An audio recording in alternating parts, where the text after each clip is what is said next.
اعوذ باللہ من الشیطان الرجیم بسم اللہ الرحمن الرحیم۔ آگے آگے آ جائیں، مل مل کے بیٹھیں، بیچ میں فاصلے ختم کریں۔ وَإِذَا تُتْلَى عَلَيْهِمْ آيَاتُنَا بَيِّنَاتٍ قَالُوا مَا هَذَا إِلَّا رَجُلٌ يُرِيدُ أَن يَصُدَّكُمْ عَمَّا كَانَ يَعْبُدُ آبَاؤُكُمْ وَقَالُوا مَا هَذَا إِلَّا إِفْكٌ مُفْتَرًى وَقَالَ الَّذِينَ كَفَرُوا لِلْحَقِّ لَمَّا جَاءَهُمْ إِنْ هَذَا إِلَّا سِحْرٌ مُبِينٌ وَمَا آتَيْنَاهُمْ مِنْ كُتُبٍ يَدْرُسُونَهَا وَمَا أَرْسَلْنَا إِلَيْهِمْ قَبْلَكَ مِنْ نَذِيرٍ وَكَذَّبَ الَّذِينَ مِنْ قَبْلِهِمْ وَمَا بَلَغُوا مِعْشَارَ مَا آتَيْنَاهُمْ فَكَذَّبُوا رُسُلِي فَكَيْفَ كَانَ نَكِيرِ۔ صدق اللہ العظیم۔ سورہ سبا کی آیت نمبر 43، 44 اور 45، اس کی تلاوت آپ حضرات نے سنی ہے اور آیات کا لفظی ترجمہ ہے: جب ہماری آیتیں جو مکمل وضاحت کی حامل ہیں ان کافروں کے سامنے پڑھ کے سنائی جاتی ہیں تو یہ ہمارے پیغمبر کے بارے میں کہتے ہیں کہ یہ آدمی تو بس یہی چاہتا ہے کہ تم لوگوں کو ان معبودوں سے دور کر دے جنہیں تمہارے باپ دادا پوجتے آئے ہیں، کہ جیسے وہ ان کی عبادت کرتے تھے۔ یہ آدمی نعوذ باللہ ہمارے نبی کو اس انداز سے کہا، یہ آدمی تو بس روکنے کے لیے آیا ہے، اور یہ کہتے ہیں کہ یہ قرآن پاک کچھ بھی نہیں ہے، نعوذ باللہ بس ایک من گھڑت جھوٹ ہے جو اپنی طرف سے بنایا ہوا ہے۔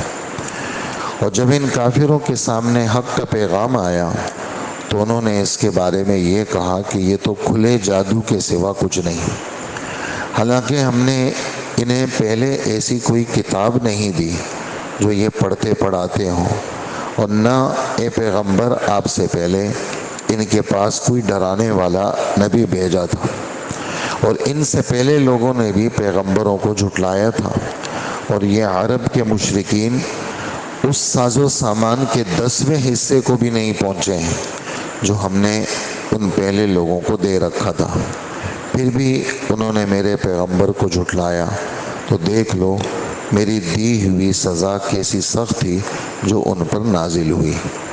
یہ 3 آیتیں ہیں، اور ان تینوں آیتوں میں ہمارے نبی صلی اللہ علیہ وآلہ وسلم کے بارے میں جو گفتگو کافر کیا کرتے تھے، اور اس زمانے کے کافر بھی کرتے تھے اور آج کے زمانے کے کافر بھی کرتے ہیں، اور ان آیات میں ہم چونکہ سن رہے ہیں اس کا ترجمہ اور اس کی تفسیر، ہمیں ہمارے رب پختہ فرما رہے ہیں اور مضبوط کر رہے ہیں، ہمیں ہمارے رب پختہ کر رہے ہیں، مضبوط کر رہے ہیں کہ قرآن پاک نعوذ باللہ من گھڑت کتاب نہیں ہے، اور حضرت محمد صلی اللہ علیہ وسلم سچے پیغمبر ہیں، اور حضرت محمد صلی اللہ علیہ وآلہ وسلم ان کی سب باتیں سچی ہیں۔ یہ ہمیں پختگی کی طرف ہمارے رب دعوت دے رہے ہیں۔ اس وقت تو کوئی کافر نہیں سن رہا اس بات کو، لیکن اس طرح کی گفتگو بہت ساری محفلوں میں لوگ کرتے بھی ہیں، اور بہت سارے لوگ جو اس میں نہیں ہیں، مذہب سے دور ہیں، ان کے دلوں میں نہ اللہ کی عظمت ہے، نہ قرآن کی عظمت ہے، نہ نبی کی عظمت ہے، تو وہ بس یعنی نعوذ باللہ وہ اللہ کے بارے میں بھی ایسا تصور رکھتے ہیں جیسے نعوذ باللہ اللہ بھی ایک عام مخلوق کی طرح ہے، اور نبی کے بارے میں بھی ایسا تصور رکھتے ہیں کہ جیسے عام آدمی ہے تو نبی بھی ایسے ہی عام آدمی ہے، اور قرآن پاک کے بارے میں بھی ایسے ہی تصور رکھتے ہیں کہ بس یہ کوئی کتاب ہے بس، حالانکہ ایسی بات نہیں ہے۔ تو ہمارے رب یہ فرما رہے ہیں کہ جب ان کے سامنے آیتیں تلاوت کی جاتی ہیں تو یہ ہمارے نبی کے بارے میں یہ کہتے ہیں، تو بس ایک آدمی، اس آدمی کا تو کام ہی یہی ہے کہ یہ ہمیں ہماری پچھلی چیزوں سے روکنا مقصود ہے۔ ابھی آپ نے آیتیں سنی اس کی سورہ حج کی، یہ اس کا آخری 2-3 رکوع غالباً ہم نے پڑھے ابھی نماز میں، تو پہلی رکعت کے اندر جو دوسرے رکوع کی ایک آیت ہے وہ بالکل اس کے ساتھ میل کھاتی ہے. وہ کیا ہے؟ وَإِذَا تُتْلَى عَلَيْهِمْ آيَاتُنَا بَيِّنَاتٍ تَعْرِفُ فِي وُجُوهِ الَّذِينَ كَفَرُوا الْمُنكَرَ، کہ جب کھلی واضح آیتیں ان کافروں کے سامنے بیان کی جاتی ہے تو ان کافروں کی شکلیں بگڑ جاتی ہیں. یہ تو میں نے اس کا حاصل ترجمہ کیا ہے. شکلیں بگڑنے کا جو ترجمہ ہے، شکل جیسا آدمی کی پیشانی پہ بل آ جاتے ہیں، چہرہ بگڑ جاتا ہے، یہ چہرہ بگڑنے کا جو لفظ ہے یہ 24ویں پارے میں ہے کہ وَإِذَا ذُكِرَ اللَّهُ وَحْدَهُ اشْمَأَزَّتْ قُلُوبُ الَّذِينَ لَا يُؤْمِنُونَ بِالْآخِرَةِ، دل دماغ ان کے ایسے بگڑ جاتے ہیں اور شکلیں بگڑ جاتی ہیں. اور یکادون یستون، قریب ہے کہ بس یہ آپ پہ حملہ کر بیٹھے. یہ کیا بات کر رہے ہیں؟ یہ بھی کوئی بات ہے کہ اتنے سارے بتوں سے کچھ نہیں ہوتا، صرف اللہ سے ہوتا ہے؟ ایک اللہ کیسے کریں گے؟ اور سورہ صاد 23ویں پارے میں فرماتے ہیں کہ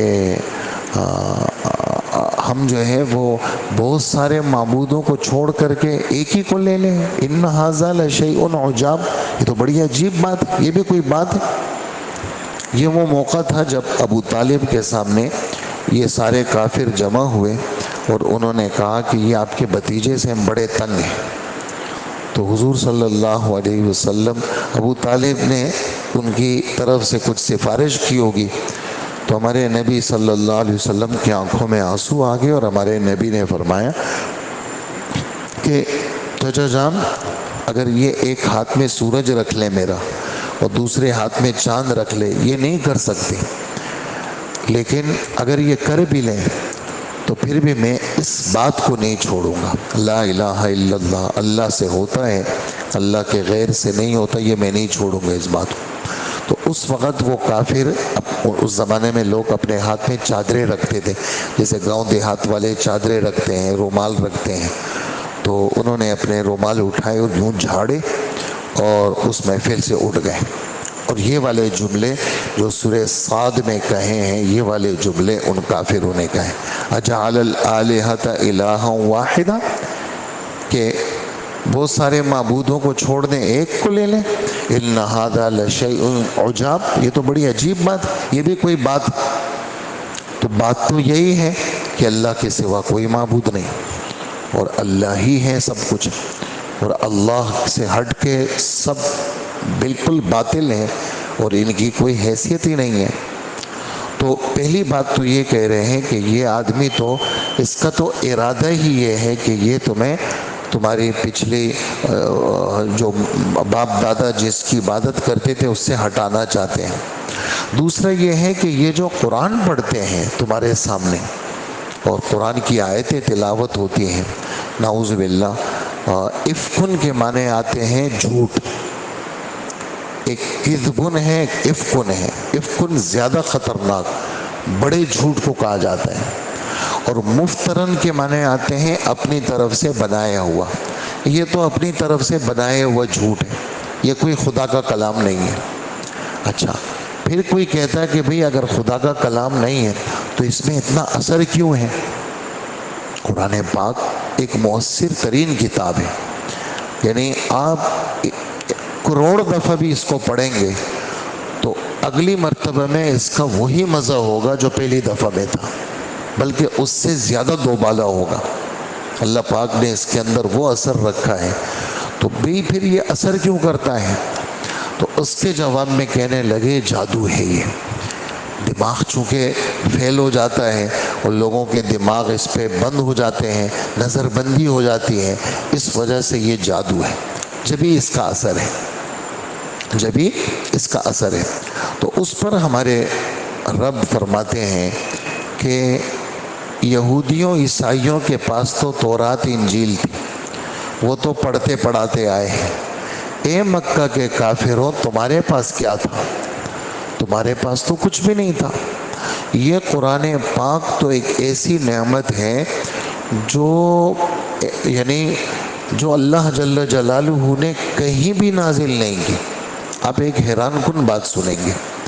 یعنی تورات یہ اللہ کی کتاب تو ہے لیکن اللہ کا کلام نہیں ہے، اور انجیل زبور اللہ کی کتاب تو ہے لیکن اللہ کا کلام نہیں ہے۔ کلام کا کیا مطلب؟ اور کلام بھی کلام نفسی ہے۔ کلام نفسی کس کو کہتے ہیں؟ یہ ایک طویل بحث ہے، صرف اتنی سی بات سمجھ لیں کہ کلام نفسی اس کو کہتے ہیں جو کسی کی ذات کے ساتھ ایسی جڑی ہوئی ہو، اس کی ذات کا حصہ ہو۔ جیسے علم اللہ جانتے ہیں، تو یہ جو علم ہے یہ اللہ کی ذات کا حصہ ہے۔ اللہ علیم ہے، یہ اللہ کی ذات کا حصہ ہے۔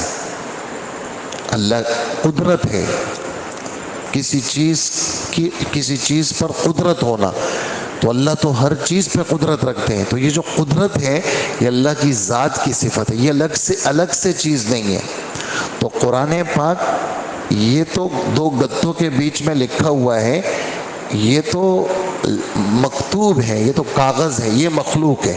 یہ جو کاغذ ہے، یہ گتے، یہ مخلوق ہے، یہ سیاہی، یہ مخلوق ہے جو لکھی ہوئی ہے، لیکن جو کلام ہے وہ اللہ کی ذات کا حصہ ہے، وہ اللہ نے یہاں بھیجا ہے۔ تو اس سے بڑی کوئی چیز اللہ نے نہیں اتاری، اور ایسی عجیب چیز ہے جو قیامت تک رہے گی، یعنی اور اس پہ کوئی تبدیلی بھی نہیں کر سکتا۔ یہی اس کا کمال ہے۔ یعنی تورات، انجیل، زبور اللہ کی کتابیں ہیں، لیکن دیکھا ہاتھ میں آ گئی کسی کی تو وہ اصلی چیز غائب ہو گئی ہے۔ یہ قرآن پاک کتنے ہاتھوں میں آیا؟ اربوں کے ہاتھوں میں آیا، جب سے اترا ہے 1500 سال ہو گئے۔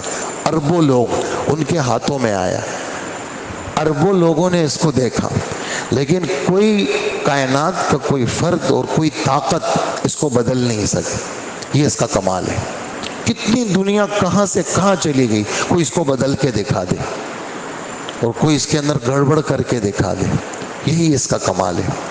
اسی طرح 1500 سال ہو گئے، حضور صلی اللہ علیہ وسلم دنیا سے گئے ہیں اور ایک جگہ پہ موجود ہیں، وہ زندہ ہیں اس وقت، ایک جگہ پہ موجود ہیں اور زندہ ہے اس وقت۔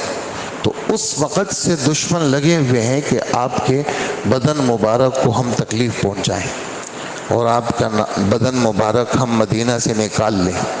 اور اس زمانے کی مضبوط طاقتیں تھیں، انہوں نے بہت کوشش کی، لیکن ہمارے نبی صلی اللہ علیہ وآلہ وسلم کو کوئی نقصان نہیں پہنچا سکا۔ تو ہم نے یہ دو باتیں ہیں، ان دونوں باتوں کا یہاں ذکر ہے کہ یہ تو بڑی نعمت ہے۔ ہم نے ان مشرکین کو کوئی کتاب پہلے دی ہے یعنی نہیں دی ہے، ان کو تو نعمت سمجھنی چاہیے۔ اسی طرح اے پیغمبر، آپ سے پہلے ان کے پاس ہم نے کوئی نبی بھیجا ہے؟ کوئی نہیں بھیجا، تو آپ کو بھی نعمت سمجھنا چاہیے، قرآن کو بھی نعمت سمجھنا چاہیے۔ اچھا، اکڑ کس بات کا؟ ہم پیسے والے، ہم طاقت والے، ہم ایسے۔ تمہارے پاس کیا ہے؟ طاقت تو قوم عاد کے پاس تھی، تمہارا تو 6 فٹ قد ہے، ان کا تو درختوں کے برابر قد تھا، تم تو 70-80 سال میں مر جاتے ہو، وہ تو 300 سال میں ان کا بچہ بالغ ہوتا تھا، 1500 سال عمر ہوتی تھی، 2000 سال عمر ہوتی تھی۔ تمہارے پاس کیا ہے؟ پیسہ تو ان کے پاس تھا کہ ان کے پاس سونے کی لدی ہوئی چیزیں تھیں کہ ایک مضبوط جماعت قارون کے خزانوں کی صرف چابیاں اٹھاتی تھی۔ تمہارے پاس کیا ہے؟ تمہارے پاس تو کچھ بھی نہیں۔ ہمارے رب فرماتے ہیں کہ جو ہم نے ان کو دیا تم تو اس کے 10ویں تک بھی نہیں پہنچ سکتے۔ ان کے پاس یعنی 90% ان کے پاس زیادہ تھا، تم تو وہ جو 90% کے بعد 91 سے لے کر 100 تک ہے، تم تو وہاں تک بھی نہیں پہنچے۔ ان کے پاس جو پیسہ تھا، ان کی جو چیزیں تھیں، ان کی جو طاقت تھی، وہ تمہارے پاس جو ہے وہ، لیکن انہوں نے چونکہ آسمانی چیزوں کا انکار کیا، پھر اللہ نے ان کو سزا دی، تو تمہیں بھی اللہ نہیں چھوڑیں گے۔ تو یہ قیامت تک کا فرمان ہے یہ، کہ جو بھی آسمانی باتوں کا منکر ہوگا، پیغمبروں کا منکر ہوگا، اللہ جل جلالہ ان کو چھوڑیں گے نہیں۔ اور ان باتوں سے غرض کیا ہے کہ ہم پختہ ہو جائیں، ہم کہیں ڈواڈول نہ ہو جائیں قرآن کے بارے میں، نبیوں کے بارے میں، آسمانی باتوں کے بارے میں معمولی سا شک شبہ بھی آدمی کو لے ڈوبتا ہے۔ اس لیے آسمانی باتیں حق ہیں، اللہ سچ ہے، سب چیزیں برحق ہیں، اس کو دل میں بسانا، اسی کو آگے پھیلانا۔ یہ دل میں مضبوط کیسے ہوگا؟ جب آگے آپ نکالیں گے، جب آپ جیسے قرآن پاک پکے گا کیسے آپ کو؟ جب آپ پڑھیں گے۔ تو یہ توحید کیسی مضبوط ہوگی؟ جب آپ بولیں گے۔ جو اسی طرح سخی آدمی جب خرچ کرتا ہے، اللہ جل جلالہ اس کا مال ختم نہیں کرتے، وہ بڑھاتے رہتے، اور جب آدمی روکنے پہ لگ جاتا ہے تو وہ ختم ہو جاتا ہے۔ جہاں روکا وہاں گیا، اور جہاں سخاوت میں دیا وہاں اللہ جل جلالہ اس میں برکت دیتے ہیں۔ یہ ان آیتوں کا مضمون ہے۔ اللہ پاک ہمیں عمل کی توفیق عطا فرمائے۔ الحمدللہ رب العالمین، والصلاة والسلام علی نبینا محمد وآلہ واصحابہ اجمعین۔ اے اللہ ہمارے گناہوں کو معاف فرما، اللہ ہماری مغفرت فرما، اللہ ہم سب کے حال پہ رحم فرما، اور ہر فتنے سے ہماری حفاظت فرما۔ حضرت مولانا مستفیض الرحمن صاحب کی مغفرت فرما، ان کی قبر کو جنت کا باغ بنا، ہمارا پڑھا ہوا قرآن پاک ان تک پہنچا دیجئے، ان کے لیے راحت کے اسباب مہیا فرما دیجئے، پیچھے ان کے گھر بار ہر چیز کی حفاظت فرما، اور جو وہ باغ لگا کے گئے تھے اللہ پاک وہ باغ کی حفاظت فرما، اور ہر غم سے ہر شر سے ان کے پورے خاندان کی ہم سب کی حفاظت فرما۔ اور آج دن کے سارے کام اے اللہ آپ کے حوالے ہیں، اللہ اپنی مدد ہمارے ساتھ شامل حال فرما، اور سر سے لے کر پیر تک بدنی بیماری روحانی بیماریوں سے ہم سب کی حفاظت فرما، ہر قاتل ساحر حاسد سے ہماری حفاظت فرما، اور ہمارے ہر کام میں برکت نصیب فرما، اور شر اور فتنوں کے دروازے بند فرما، اور دعاؤں کو قبول فرما۔ وصلی اللہ وسلم علی حبیبنا محمد وآلہ واصحابہ وامتہ اجمعین، آمین برحمتک یا ارحم الراحمین۔